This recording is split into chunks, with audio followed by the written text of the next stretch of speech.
오늘 제목을 한번 같이 읽어 보시죠. 시작. 예배와 예배자. 네, 오늘 같이 나누고 싶은 주제가 있다면 너무도 분명하게 예배에 관해서 혹은 또 예배자에 관해서입니다.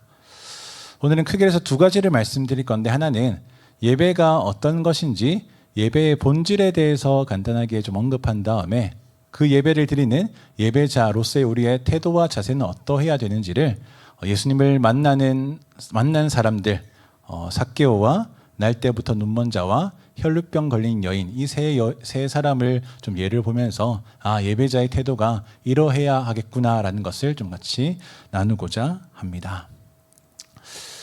첫 번째는 예배란 무엇인가 하는 것입니다. 여러분, 예배란 무엇입니까?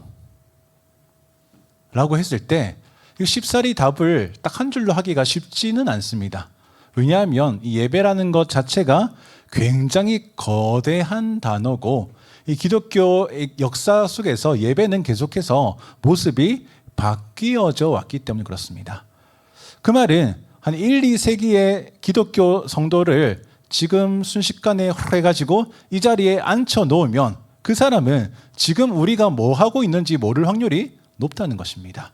반대로 우리가 지금 타임머신 타고 1세기의 한 어떤 가정교회로 들어가서 앉아 있으면 지금 이들은 뭘 하고 있는 걸까 궁금해할 겁니다.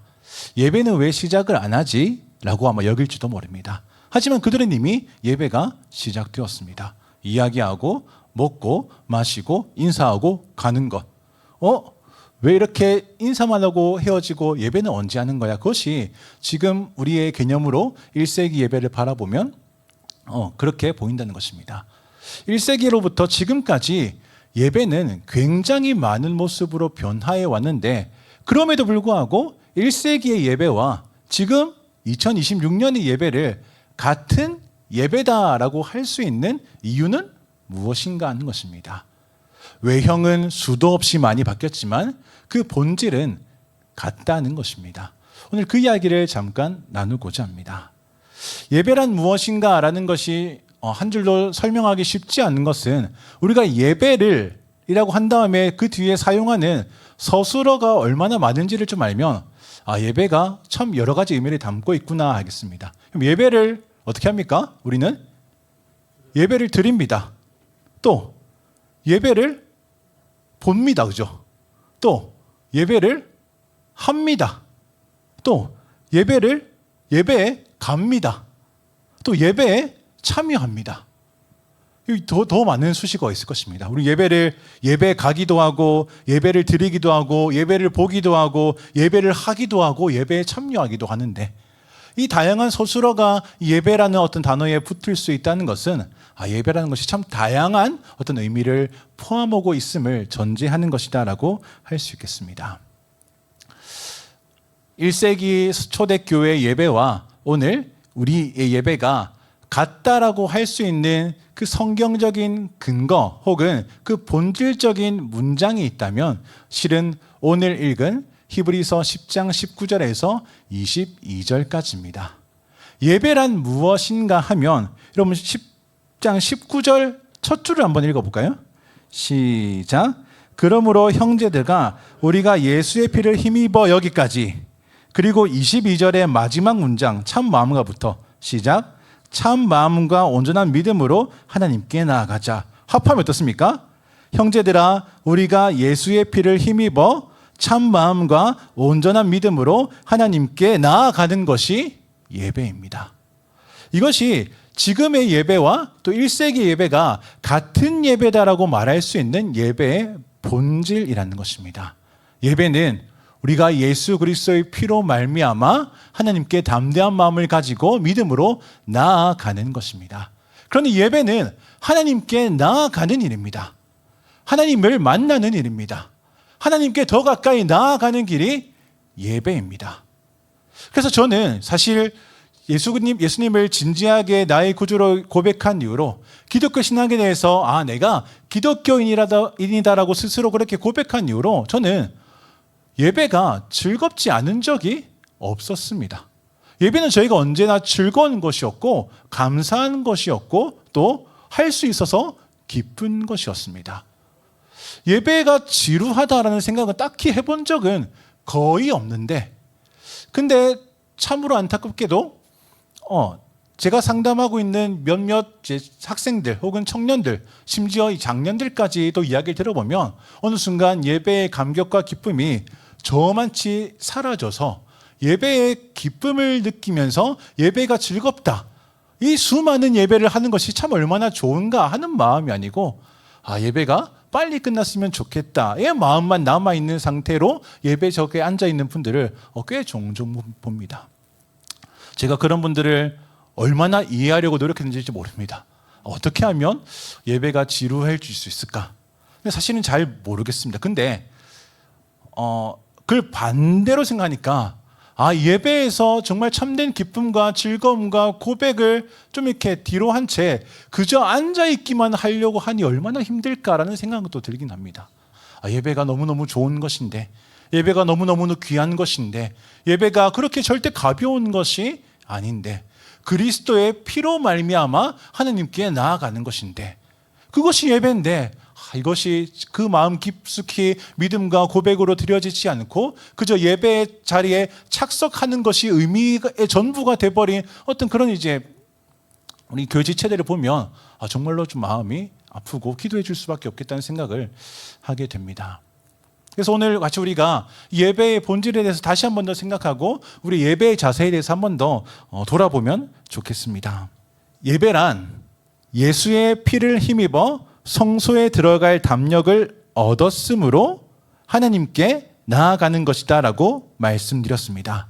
여러분, 여기서 근데 예수의 피를 힘입을 수 있도록 애쓰신 분은 누구십니까? 하나님의 아들 예수를 이 땅 가운데 보내주신 분은 누구냐는 것입니다. 하나님이십니다. 또 예수의 피를 힘입어 성소에 들어갈 담력을 주시는 분은 누구십니까? 하나님이십니다. 우리에게 참 마음과 온전한 믿음을 주시는 분 누구십니까?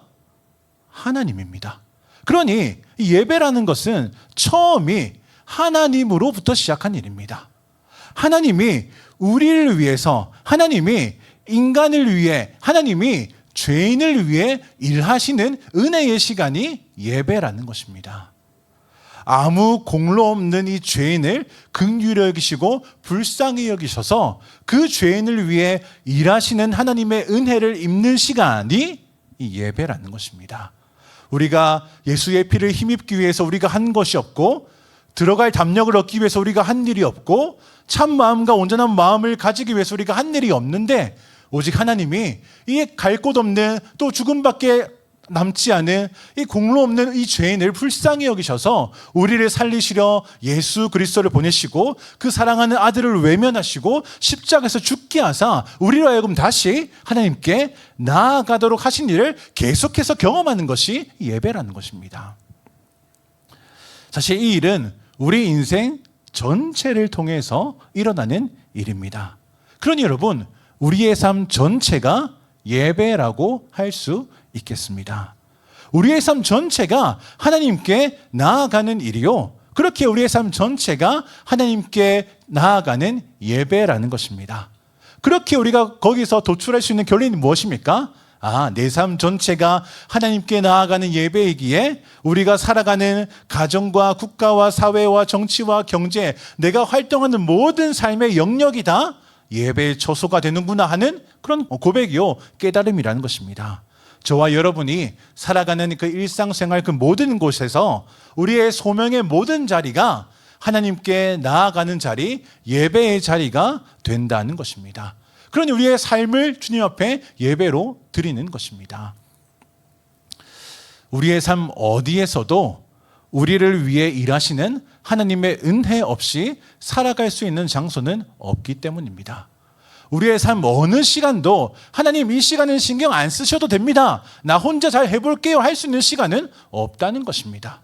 하나님 이 시간은 내가 좀 스스로 낭비하고 싶습니다 라고 할 수 있는 시간, 하나님 우리에게 낭비하라고 주신 시간은 없다는 말입니다. 하나님 우리 인생을 낭비하지 않으시는데 그 모든 시간을 통해서 주님 예배받기를 원하십니다. 우리의 삶 전체를 통해서 예수의 피를 힘입어 담력을 얻어 참 마음을 가지고 하나님께 나아가는 예배가 되어야 할 것입니다.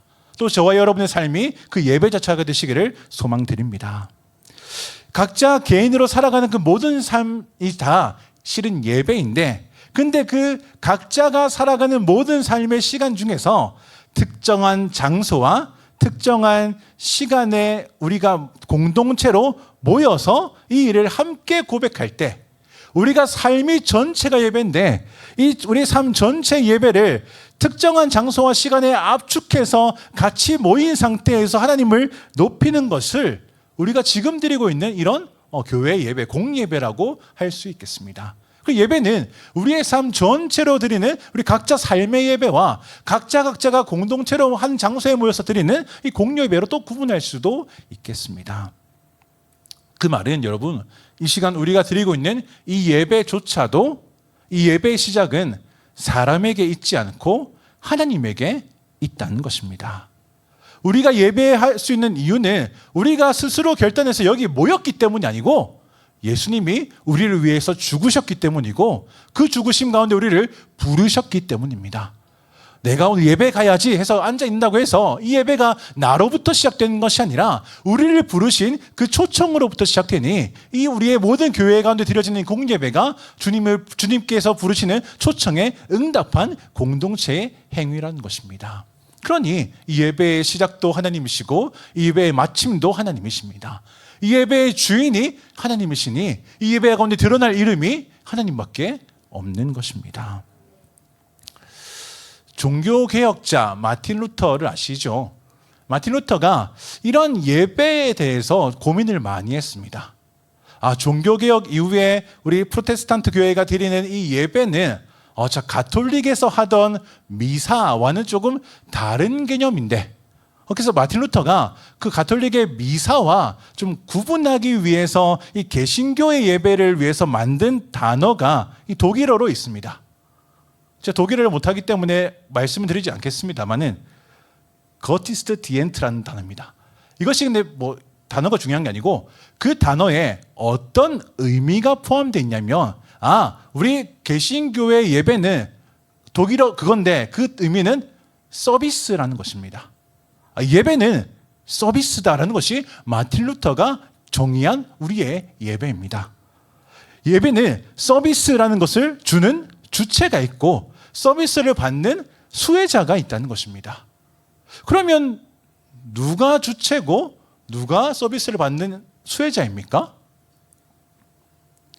하나님이 예배 가운데 서비스를 주시는 주체이시고 인간이 예배 가운데 그 서비스라는 은혜를 받는 수혜자라는 것입니다. 이것은 어려운 개념이 아닙니다. 우리의 믿음, 이신칭의, 우리가 칭의함으로 주님 앞에 온전한 자로 나아간다는 것은 하나님께서 이 죄인인 우리를 먼저 의롭다라고 칭해 주시는 것입니다. 하나님의 선언과 하나님의 단언과 하나님의 결정이 죄인인 우리를 의롭다라고 말할 수 있는 유일한 근거가 되듯이 하나님의 그 선택하심과 부르심과 택하심 속에서 이루어지는 그 모든 구원이 하나님이 주도하셔서 우리 가운데 베푸신 은혜였던 것처럼 우리가 모여서 드리는 예배 또한 하나님께서 우리를 부르시고 보호하시고 은혜를 주시는 주체로서 예배의 주인이시고 여기 모인 우리 모두가 그 주님의 은혜를 받는 입은 수혜자라는 것입니다. 예배는 공로 없는 죄인을 하나님께서 부르셨고 예수님 안에서 참 마음과 온전한 믿음을 얻으면서 하나님께 나아가 하나님이 주신 은혜로 위로받고 힘입고 생명 얻어서 다시 세상으로 나아가는 것이다라는 것입니다. 하나님이 우리의 예배 가운데 베푸시는 서비스는 다시 한번 말씀드리면 죄인인 우리가 하나님의 은혜로 위로받고 생명 얻고 힘 얻어서 다시 믿음으로 세상으로 나아가게 하는 일이 예배 가운데서 일어나는 하나님의 서비스라는 것입니다. 그리고 마틴 루터는 그 서비스의 도구로 뭐가 사용되냐면 하나님의 말씀과 성찬이 사용된다라고 그렇게 이야기하기도 했습니다. 하나님께서 죄인을 불러서 당신의 말씀으로 우리를 용서하시고 당신의 말씀으로 우리를 위로하시고 당신의 말씀으로 우리에게 세임 주시고 당신의 말씀으로 우리에게 은혜 주신다는 것입니다. 그것이 성찬 가운데 직접 드러나는 것입니다. 그러니 예배는 하나님이 죄인들을 위해 일하시는 은혜의 사건들이라는 것입니다. 그러니 어찌 예배가 즐겁지 않을 수가 있겠느냐는 것입니다. 그리고 그 은혜를 받은 죄인은 자연스럽게 기도와 찬송과 감사를 하나님께 드립니다. 이것이 예배 가운데 일어나는 일입니다. 예배에는 첫째로 하나님이 죄인들 가운데 베푸시는 은혜가 있고 둘째로 그렇게 하나님께 찬송과 감사를 올려드리는 것입니다. 먼저는 주님께서 주시는 것이요, 그 다음은 우리의 반응이라는 것입니다. 이 순서를 뒤집으면 굉장히 곤란해집니다. 주님, 우리의 찬송을 드릴 테니, 내 헌금을 드릴 테니 나에게 복 주십시오. 이것은 뭔가 앞뒤가 조금 달라지는 것입니다. 내가 뭔가 잘 해냈기 때문에 얻는 보상이 은혜가 아니라는 것입니다. 받을 자격 없는 우리가 받은 것이 은혜요, 용서라는 것입니다. 그렇기에 용서 입은 우리가, 용서받은 우리가 용서받은 만큼 더 큰 용서를 받은 자는 더 큰 감사와 찬송을 주님께 올려드리는 것입니다. 예배는 하나님이 은혜로 죄인을 불러 용서와 생명, 위로의 힘을 주시고 인간은 감사함으로 반응하는 것, 그것이 예배입니다. 그러니 우리는 언제나 이 예배에 있어서 진지함을 잃어버리지 않아야 하겠습니다. 왜냐하면 하나님이 우리에게 주시는 것은 결코 가벼운 것이 아니기 때문에 그렇습니다. 언제나 우리에게 주시는 그 은혜는 무겁고 우리가 진지하게 받아야 하는 것입니다. 그럼 그런 예배를 드리는 이 예배자, 이제 예배 이야기는 넘어갔고요. 그 귀한 예배를 드리는 우리 예배자로서의 마음과 태도는 어떠해야 하는가라고 했을 때 이 또한 수많은 답을 드릴 수 있겠지만 요즘 제가 계속 보고 있는 한 3명의 인물이 있는데 그 3명이 예수님을 만나는 장면에서 보이는 모습들이 있습니다. 자, 이것을 보니 이 3명의 그 예수님을 만났을 때 하는 모습들이 우리가 예배할 때 취해야 할 나의 태도요, 나의 마음이라고 생각이 되어 함께 좀 나누도록 하겠습니다. 먼저는 누가복음 19장 4절부터 5절입니다. 같이 읽겠습니다. 시작. 앞으로 달려가서 보기 위하여 돌무화과 나무에 올라가니 이는 예수께서 그리로 지나가시게 되밀어라. 예수께서 그곳에 이르사 쳐다보시고 이르시되 삭개오야 속히 내려오라. 내가 오늘 내 집에 유하여야 하겠다 하시니. 아멘. 이 부분은 또 우리가 너무 잘 아는 삭개오가 예수님을 만나는 장면입니다. 삭개오가 예수님이 오신다는 소식을 듣고 보고 싶어서 길을 나갔는데 볼 수가 없었죠. 그래서 삭개오가 어디로 갑니까? 네, 나무 위로 올라가. 어느 나무로 올라갑니까? 돌무화과 나무로 올라갑니다. 이 얘기를 했더니 우리 중등부의 정우가 뽕나무 아니었냐라고 저한테. 그래서 네가 그걸 어떻게 하냐. 그래서 언제적부터 성경을 봤길래. 그래서 칭찬해 주었습니다. 그래서 바뀐 지 꽤 오래됐는데 아직도 그걸 기억하고 있다니. 어쨌든 지금 삭개오가 처음에는 나무 위에 올라가서 예수님을 뭐하고 있습니까? 보고 있습니다. 그렇죠? 이것은 다르게 얘기하면 구경하는 것입니다. 예수님이 왔다는데 예수님을 한번 볼까? 그래서 예수님이 저기 계신 것을 보고 삭개오가 나무 위에 올라가서 뭐하고 있더라? 구경하고 있다는 것입니다. 삭개오가 나무 위에 있을 때는 예수님을 구경꾼으로서 쳐다봤습니다. 삭개오는 구경꾼이었습니다. 관찰자였습니다.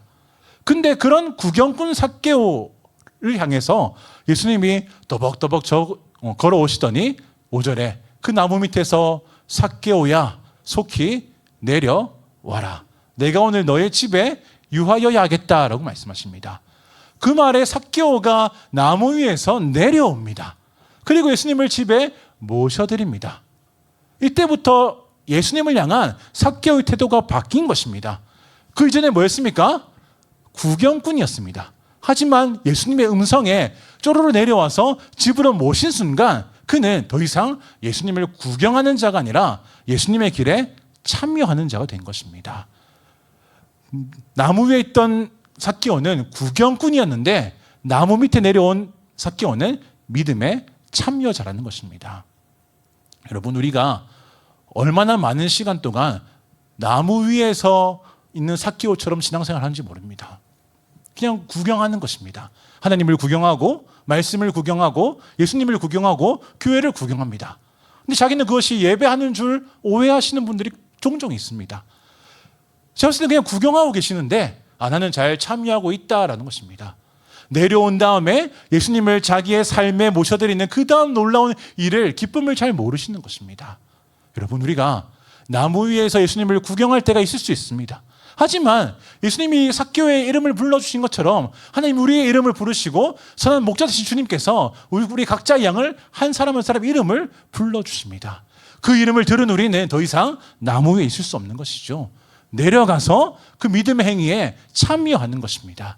우리는 하나님을 구경하는 자가 아니라 하나님의 믿음에 동참하는 자고, 우리는 예수님을 구경하는 자가 아니고 하나님의 나라에 참여하는 자입니다.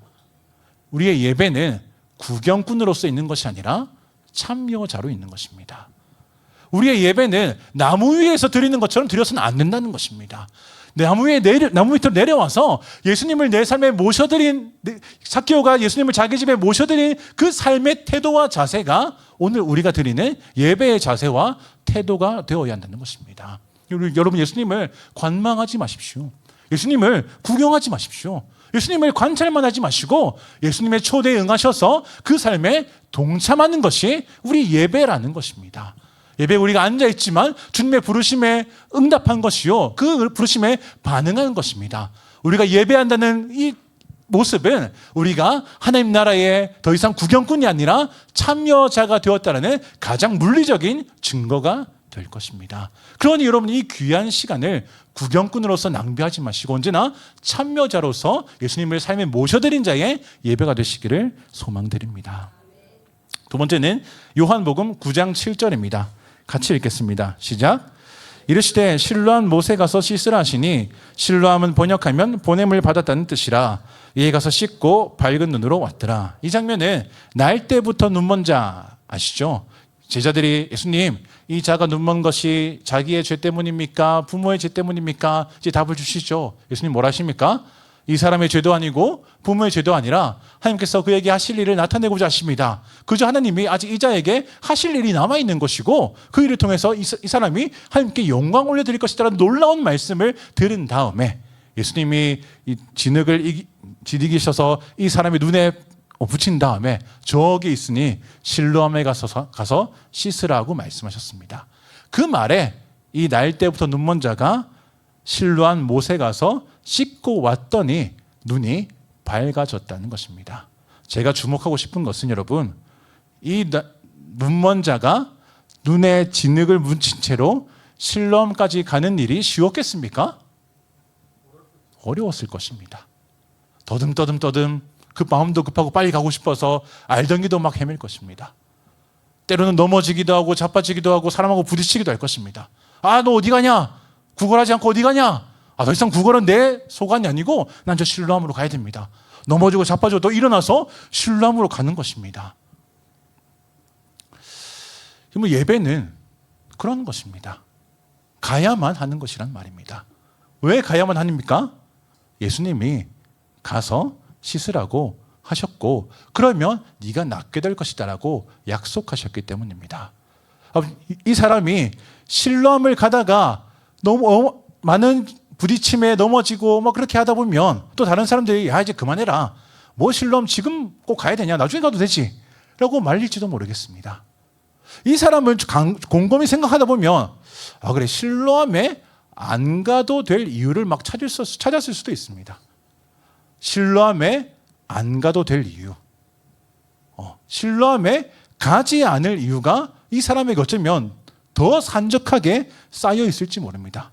이렇게 상처나고 부딪히고 다른 사람하고 넘어지고 그러면 또 꼭 실로암까지 가야 되느냐? 실로암에 가지 않을 이유가 켜켜이 쌓여 있어도 그는 실로암으로 가는데 왜 갑니까? 그가 실로암에 가지 않아야 할 이유보다 가야 할 단 하나의 이유가 훨씬 더 크고 무겁기 때문입니다. 이 시대 예배도 마찬가지입니다, 여러분. 예배하지 않아야 할 이유가 더 많을지도 모릅니다. 예배를 시간 낭비라고 보고 예배를 그냥 아무것도 아닌 것으로 여기며 아직도 그런 종교심에 빠져 있느냐, 아직도 그 신을 의지하는 연약한 마음을 고사하고 있느냐, 이 시대, 이런 시대에 신이 어디 있고 믿음이 어디 있고 구원이 어디 있느냐, 예배 가지 않아도 된다, 예배 가지 않아도 괜찮다, 요즘 같은 시대에 누가 예배 가서 그렇게 시간을 허비하느냐 라는 여러 가지 소리가 우리에게 있어서 예배에 가지 않을 이유가 이만큼 쌓이는 일일지도 모르겠습니다. 실로암에 그렇게 넘어지기까지 가야 되느냐, 안 가도 된다 라고 하는 주위의 소리에, 하지만 이 날 때부터 눈먼 자는 아랑곳하지 않았을 것입니다. 왜냐하면 예수님께서 가면 나을 것이다 라고 말씀하셨기 때문입니다. 우리가 예배하지 않을 이유가 수백 가지가 있어도 예배해야 할 단 한 가지 이유가 있는데, 그 이유는 하나님이 우리 예배 가운데 우리를 만나 주시기 때문입니다. 우리가 예배하지 못할 이유가 수만 가지라 그래도 예배해야 할 한 가지 이유가 언제나 훨씬 더 크고 무겁습니다. 그렇게 우리는 예배하기를 지키고 고수하고 기다리고 기뻐하는 것입니다. 예배는 언제나 여러분 그런 것입니다. 그래서 우리에게 예배를 언제나 우리에게 그렇게 귀한 시간으로, 날 때부터 눈먼 자가 실로암에 가서 변화를 누리는 시간으로 우리가 이 예배를 그렇게 여겨야 할 것입니다. 내가 이 예배에 가야 살 수 있으면, 왜냐하면 내가 주님을 만나지 않고서는 살 수 없기 때문이라는 것을 우리가 알기 때문입니다. 내가 예배하지 않고서는 견딜 수 없는 것은, 내가 주님을 멀리하고서는 내가 하루도 살 수 없는 연약한 자인 것을 너무나도 잘 알기 때문입니다. 예배하지 않을 이유가 수백 가지 쌓였어도 예배할 이유가 훨씬 더 무거운 것은 우리가 하나님 아니면 소망이 없는 죄인이기 때문에 그렇다는 것입니다. 예수님이 그곳에 회복이 있을 거라 약속하셨기에 실로암은 그가 반드시 가야 하는 곳이었고, 예배 또한 동일합니다. 예배 가운데 우리의 회복이 있고 소망이 있고 기쁨이 있을 것입니다. 세 번째입니다. 같이 읽겠습니다. 누가복음 8장입니다. 시작. 이에 12해를 혈루증으로 앓는 중에 아무에게도 고침을 받지 못했던 여자가 예수의 뒤로 와서 그의 옷가에 손을 대니 혈루증이 즉시 그쳤더라. 세 번째는 이 혈루병 걸린 여인이 지나가던 예수님의 옷자락에 손을 대는 것입니다. 그리고 그 즉시 그의 병이 낫는 것입니다. 예배는 어떤 것입니까? 예수님의 옷에 손을 대는 그 간절함이 일어나는 시간입니다. 저라면은 예수님의 옷을 꽉 붙잡았을 것입니다. 이 여자는 끌고. 저는 이 예배가 그 지나가시는 예수님의 옷자락을 꽉 붙드는 시간이라고 생각합니다. 주님, 나를 그냥 스쳐가지 마시고 나를 좀 돌아봐 주십시오. 주님, 나를 그냥 지나가지 마시고 나를 좀 봐주십시오. 내가 주님을 만져야 내가 살 수 있겠습니다. 내가 주님을 만져야 내가 회복할 수 있겠습니다. 이 믿음이 드러나는 것이 이 예배라는 것입니다. 그런데 예배는 혈루증 걸린 여인이 예수님의 옷자락을 잡고 붙들고 만졌던 그것이 오늘 우리가 드리는 예배입니다. 하나님, 나를 지나가지 마시고 나를 돌아보십시오 하는 마음으로 주님을 꼭 붙드는 것이 우리의 예배라는 것입니다. 그런 예배는 언제나 우리에게 간절한 것입니다. 그런 예배는 언제나 우리에게 소망밖에 없는 것입니다. 그 간절함과 소망이 이 여인에게만 있는 것이 아니라 오늘 예배하는 저와 여러분에게도 동일하게 있어야 하겠습니다. 말씀을 정리하겠습니다. 예배란 무엇입니까? 이 히브리서 말씀에 따르면 예수님의 피를 힘입어 성소에 들어갈 담력을 얻었기에 온전한 믿음과 참 마음으로 하나님께 나아가는 것입니다. 예수 그리스도의 피로 하나님께 나아가는 것. 근데 이 일이 우리로부터 발생한 일이 아니라 오직 하나님께서 이루신 일이다. 예배의 시작도 하나님이시요 마침도 하나님이시니 예배의 주체가 하나님이시고, 이 예배는 죄인들에게 은혜를 베푸셔서 용서와 위로와 힘을 얻게 하신 다음에 다시 세상으로 보내시는 하나님의 서비스라는 것입니다. 이 은혜의 수혜를 입는 우리의 예배하는 자의 마음과 태도는 첫 번째, 삭개오처럼 구경하는 자가 아니라 예수님 자신의 삶에 모셔드린 그 믿음의 삶에 동참하고 참여한 자로서 드려져야 할 것이고, 날 때부터 눈 먼 자가 실로암에 달려갔다는 것처럼 여기에 가야 내 삶의 변화와 생명이 있으니 예배하지 못할 수만 가지 이유가 있다 할지라도 예배해야 할 단 한 가지 이유가 훨씬 더 나에게 크고 무거우니 나는 그곳으로 가야만 하겠다라고 고백하는 장소가 이 예배인 것입니다. 그렇게 예배 자리에 앉은 우리의 심령은 또한 혈육병 걸린 여인이 예수님을 꽉 붙잡았던 것처럼 오늘 우리가 하나님을 꽉 붙잡는 시간, 이것이 우리의 예배가 되어야 할 것입니다. 여러분, 이 마음을 회복하시길 소망합니다. 이 마음이 온전히 회복되어져서 참 마음과 온전한 믿음으로 하나님께 나아가라는 이 말씀이 우리의 삶에서 날마다 예배할 때마다 실현되어지고 고백되어지고 경험되어지는 은혜가 있으시기를 예수님의 이름으로 소망드립니다. 기도하겠습니다.